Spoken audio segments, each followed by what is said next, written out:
Hormuz প্রণালীতে দীর্ঘদিনের অস্থিরতার প্রভাব কাটতে না কাটতেই লোহিত সাগরের নতুন নিরাপত্তা সংকট বাংলাদেশের জ্বালানি সরবরাহে নতুন চাপ তৈরি করেছে।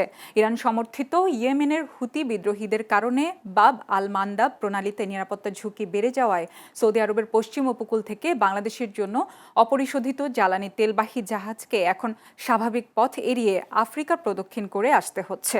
ফলে রওনা দেয়া জাহাজগুলোর বাংলাদেশের বন্দরে পৌঁছাতে সময় লাগতে পারে ৪৫ থেকে ৫০ দিন, যেখানে স্বাভাবিক সময়ে লাগে ১২ থেকে ১৩ দিন। বর্তমানে সৌদির ইয়ানবু বন্দর থেকে ১,০০,০০০ টন তেল নিয়ে এমটি নিনেমিয়া বিকল্প পথে বাংলাদেশে আসছে। বাংলাদেশ শিপিং কর্পোরেশনের হিসাবে এতে পরিবহন খরচ বাড়তে পারে ৩৫ থেকে ৪৫ লাখ ডলার। সংশ্লিষ্টদের আশঙ্কা, বাড়তি ব্যয়ের প্রভাবে প্রতি লিটার তেলে ৮ থেকে ১০ টাকা পর্যন্ত অতিরিক্ত খরচ হতে পারে।